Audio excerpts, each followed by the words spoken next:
ब्रह्म से शिव बाबा पधारे, बोलते ध्वनियों।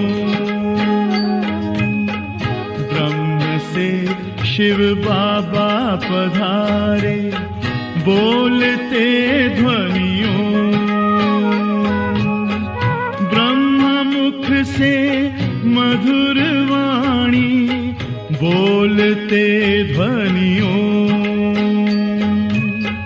ब्रह्म से शिव बाबा पधारे,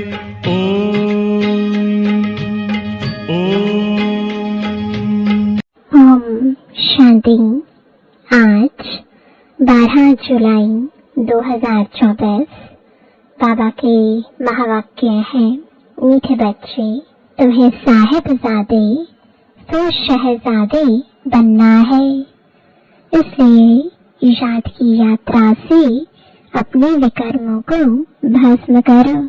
प्रश्न है, किस एक विधि से तुम्हारे सब दुख दूर हो जाते हैं? उत्तर है, जब तुम अपनी नजर बाप की नजर से मिलाते हो तो नजर मिलने से तुम्हारे सब दुख दूर हो जाते हैं, क्योंकि अपने को आत्मा समझकर बाप को याद करने से सब पाप कट जाते हैं। यही है तुम्हारी याद की यात्रा। तुम देह के सब धर्म छोड़ बाप को याद करते हो, जिससे आत्मा सत प्रधान बन जाती है। तुम सुखधाम के मालिक बन जाते हो। ओम शांति। शिव भगवान वाच अपने को आत्मा समझ कर बैठो। बाप फरमाते हैं, शिव भगवान वाच माना ही शिव बाबा समझाते हैं, बच्चे अपने को आत्मा समझ कर बैठो, क्योंकि तुम सब ब्रदर्स हो, एक ही बाप के बच्चे हो। एक ही बाप से वर्षा लेना है, हो बहू जैसे 5000 वर्ष पहले बाप से वर्षा लिया था। आदि सनातन देवी देवताओं की राजधानी में थे। बाप बैठ समझाते हैं, तुम सूर्यवंशी अर्थात विश्व के मालिक कैसे बन सकते हो? मुझे अपने बाप को याद करो। तुम सब आत्माएं भाई भाई हो। ऊंच से ऊंच भगवान एक ही है। उस सच्चे साहिब के बच्चे साहिबजादे हैं। यह बाप बैठ समझाते हैं। उनकी श्रीमत पर बुद्धि का योग लगाएंगे तो तुम्हारे पाप सब कट जाएंगे, सब दुख दूर हो जाएंगे। बाप से जब हमारी आंखें मिलती हैं तो सब दुख दूर हो जाते हैं। आंखें मिलाने का भी अर्थ समझाते हैं। अपने को आत्मा समझ बाप को याद करो, यह है याद की यात्रा। इसको योग अग्नि भी कहा जाता है। इस योग अग्नि से तुम्हारे जो जन्म जन्मांतर के पाप हैं वह भस्म हो जाएंगे। यह है ही दुख धाम। सभी नरकवासी हैं। तुमने बहुत पाप किए हैं। इसको कहा जाता है रावण राज्य। सतयुग को कहा जाता है राम राज्य। तुम ऐसे समझा सकते हो। भल कितनी भी बड़ी सभा बैठी हो, भाषण करने में हर्जा थोड़ी ही है। तुम तो भगवान वाच कहते रहते हो। शिव भगवान वाच हम सब आत्माएं उनकी संतान हैं, ब्रदर्स हैं। बाकी श्री कृष्ण की कोई संतान थी ऐसे नहीं कहेंगे, न इतनी रानियां ही थीं। श्री कृष्ण का तो जब स्वयंवर होता है नाम ही बदल जाता है। हाँ, ऐसे कहेंगे लक्ष्मी नारायण के बच्चे थे। राधे कृष्ण ही स्वयंवर के बाद लक्ष्मी नारायण बनते हैं, तब एक बच्चा होता है। फिर उनकी डायनेस्टी चलती है। तुम बच्चों को अब माम एकम याद करना है। देह के सब धर्म छोड़ बाप को याद करो तो तुम्हारे सब पाप कट जाएंगे। सत प्रधान बन स्वर्ग में जाएंगे। स्वर्ग में कोई दुख होता नहीं, नरक में अथाह दुख है, सुख का नाम निशान नहीं। ऐसी युक्ति से बतलाना चाहिए। शिव भगवान वाच, हे बच्चों, इस समय तुम आत्माएं पतित हो, अब पावन कैसे बनो? मुझे बुलाया ही है, हे पतित पावन आओ। पावन होते ही है सतयुग में, पतित होते हैं कलयुग में। कलयुग के बाद फिर सतयुग जरूर बनना है। नई दुनिया की स्थापना, पुरानी दुनिया का विनाश होता है। गायन भी है ब्रह्मा द्वारा स्थापना। हम ब्रह्मा कुमार कुमारियां एडॉप्टेड चिल्ड्रन हैं। हम हैं ब्राह्मण चोटी, विराट रूप भी है नाम। पहले ब्राह्मण जरूर बनना पड़े। ब्रह्मा भी ब्राह्मण है, देवताएं हैं ही सतयुग में। सतयुग में सदा सुख है, दुख का नाम नहीं। कलयुग में अपरम अपार दुख है, सब दुखी है। ऐसा कोई नहीं होगा जिसको दुख ना हो। यह है रावण राज्य। यह रावण भारत का नंबर 1 दुश्मन है। हर एक में 5 विकार है। सतयुग में कोई विकार नहीं होते। वह है पवित्र गृहस्थ धर्म। अभी तो दुख के पहाड़ गिरे हुए हैं और भी गिरने हैं। यह इतने बॉम्ब आदि बनाते रहते हैं, रखने लिए थोड़े ही हैं। बहुत रिफाइन कर रहे हैं, फिर रिहर्सल होगी, फिर फाइनल होगा। अभी समय बहुत थोड़ा है। ड्रामा तो अपने समय पर पूरा होगा ना। पहले पहले शिव बाबा का ज्ञान होना चाहिए। कुछ भी भाषण आदि शुरू करते हो तो हमेशा पहले पहले कहना है शिवाय नमः, क्योंकि शिव बाबा की जो महिमा है वह और कोई की नहीं हो सकती। शिव जयंती ही हीरे तुल्य है। श्री कृष्ण के चरित्र आदि कुछ है नहीं।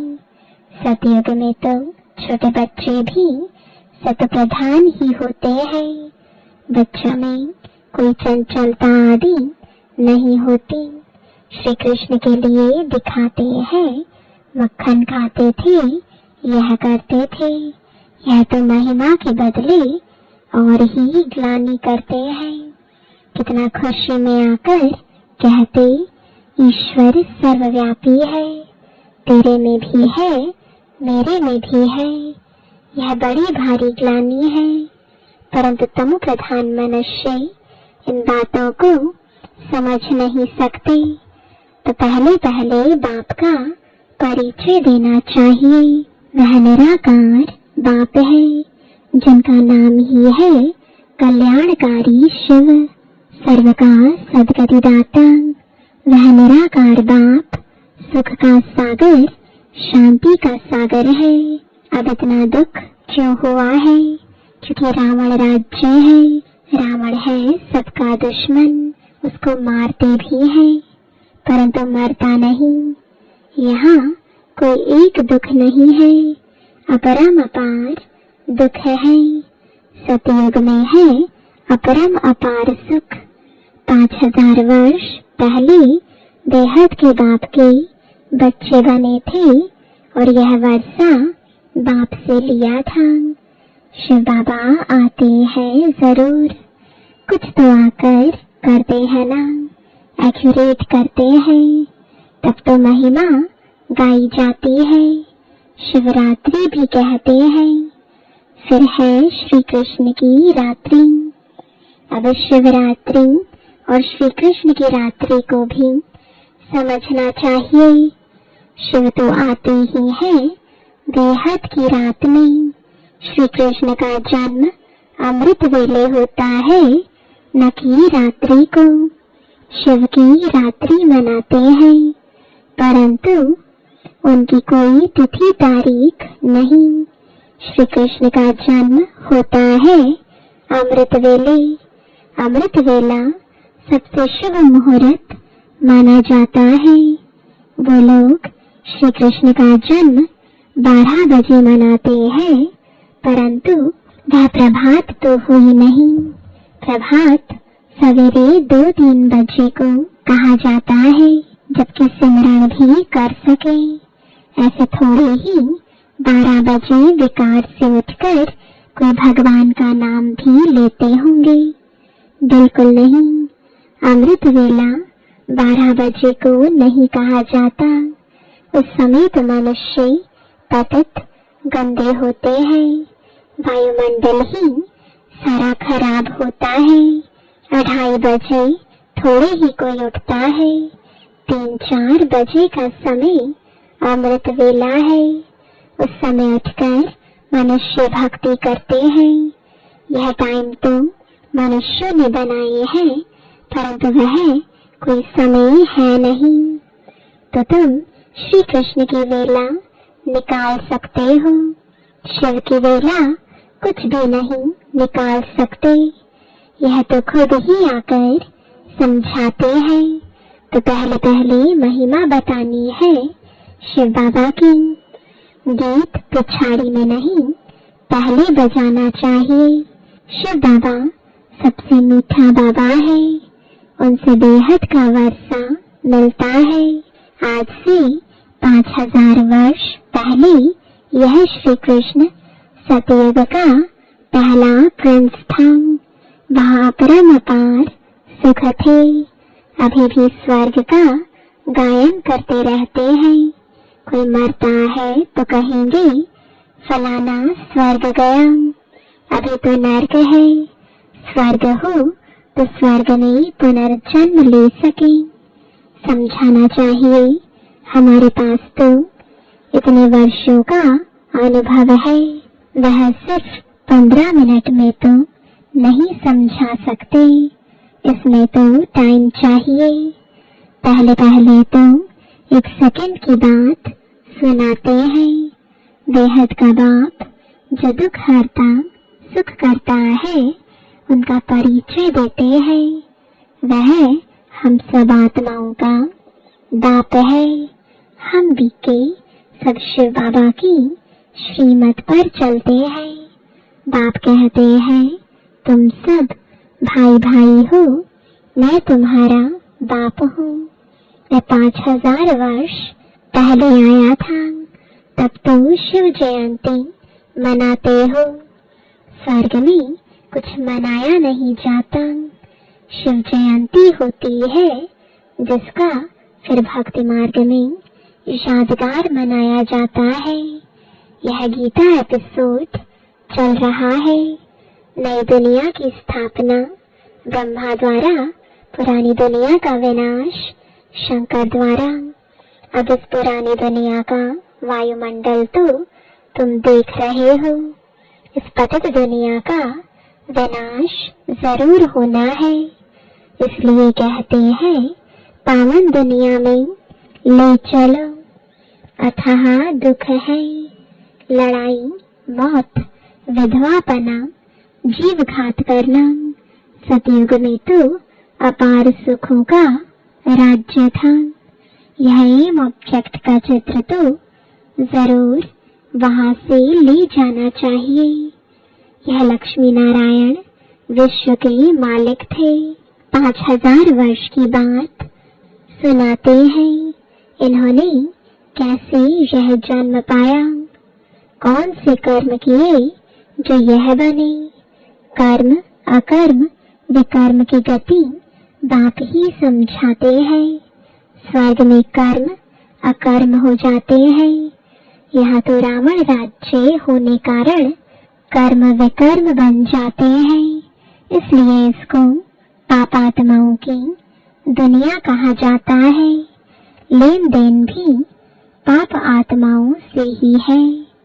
पेट में ही बच्चा होता है तो सगाई कर देते हैं। कितनी क्रिमिनल दृष्टि है। यहाँ है ही क्रिमिनल आइज्ड। सतयुग को कहा जाता है सिविलाइज्ड। यहाँ आंखें बहुत पाप करती है, वहाँ कोई पाप नहीं करते। सतयुग से लेकर कलयुग अंत तक हिस्ट्री ज्योग्राफी रिपीट होती है। यह तो जानना चाहिए ना। दुख धाम सुख धाम क्यों कहा जाता है? सारा मदार है पतित और पावन होने पर। इसलिए बाप कहते हैं काम महाशत्रु है। इसको जीतने से तुम जगत जीत बनेंगे। आधा कल्प पवित्र दुनिया थी जिसमें श्रेष्ठ देवता थे। अब तो भ्रष्टाचारी है।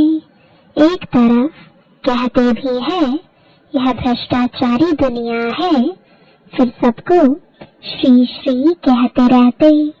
जो आता है वह बोल देते हैं। यह सब समझना है। अब तो मौत सामने खड़ा है। बाप कहते हैं माँ में कम याद करो तो पाप कट जाएंगे। तुम सत प्रधान बन जाएंगे। सुखधाम के मालिक बनेंगे। अभी तो है ही दुख कितना भी वे लोग कॉन्फ्रेंस करें, संगठन करें, परंतु इनसे कुछ होना नहीं है। सीढ़ी नीचे उतरते ही जाते हैं। बाप अपना कार्य अपने बच्चों द्वारा कर रहे हैं। तुमने पुकारा है पतित पावन आओ, तो मैं अपने समय पर आया हुआ हूँ। यदा यदा ही धर्मस्य, इसका अर्थ भी नहीं जानते। बुलाते हैं तो जरूर खुद पतित है। बाप कहते हैं रावण ने तुमको पतित बनाया है, अब मैं पावन बनाने आया हूँ। वह पावन दुनिया थी, अब पतित दुनिया है। 5 विकार सब में है, अपरम अपार दुख है।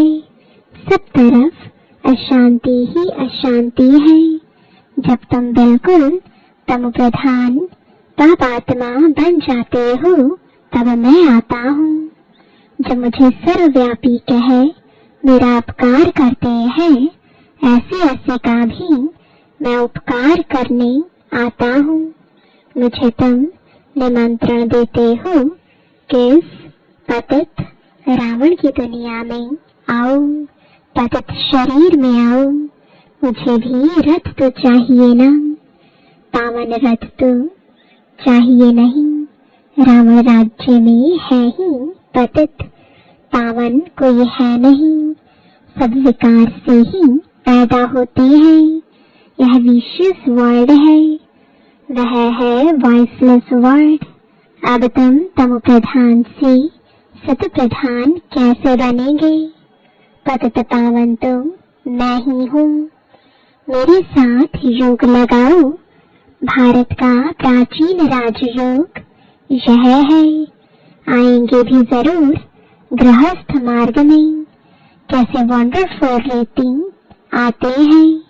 यह पिता भी है तो माँ भी है, क्योंकि गौमुख चाहिए जिससे अमृत निकले।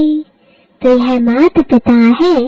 फिर माताओं को संभालने के लिए सरस्वती को हेड रखा है। उनको कहा जाता है जगत अम्बा। काली माता कहते हैं। ऐसे काली कोई शरीर होते हैं क्या? श्री कृष्ण को काला कर दिया है, क्योंकि काम चिता पर चढ़ काले बन गए हैं। श्री कृष्ण ही सांवरा फिर गोरा बनता है। इन सब बातों को समझने लिए भी टाइम चाहिए। कोटों में कोई में भी कोई की बुद्धि में बैठता होगा, क्योंकि सभी में 5 विकार प्रवेश है। तुम यह बात सभा में भी समझा सकते हो, क्योंकि कोई को भी बोलने का हक है। ऐसा मौका लेना चाहिए। ऑफिशियल सभा में कोई बीच में प्रश्न आदि नहीं करते हैं। नहीं सुनना है तो शांति से चले जाओ, आवाज ना करो, ऐसे बैठ समझाओ। अभी तो अपार दुख है, दुख के पहाड़ गिरने हैं। हम बाप को, रचना को जानते हैं। तुम तो किसका भी ऑक्यूपेशन नहीं जानते हो।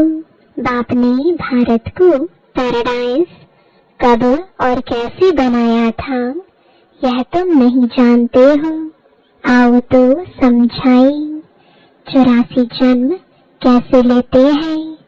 7 दिन का कोर्स लो तो तुमको 21 जन्म के लिए पापात्मा से पुण्य आत्मा बना देंगे।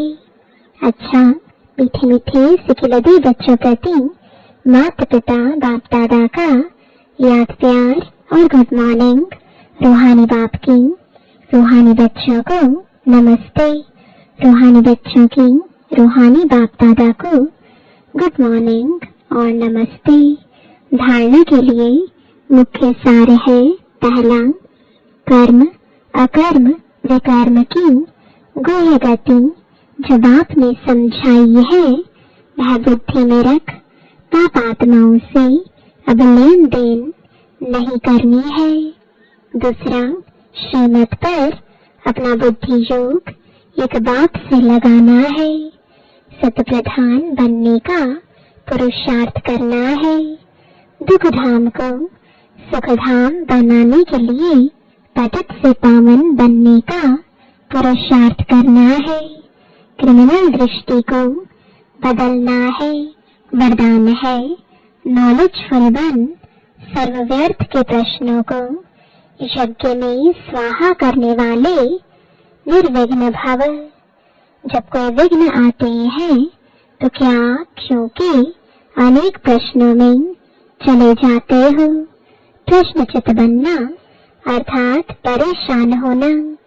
नॉलेजफुल बन यज्ञ में सर्व व्यर्थ के प्रश्नों को स्वाहा कर दो तो आपका भी टाइम बचेगा और दूसरों का भी टाइम बच जाएगा।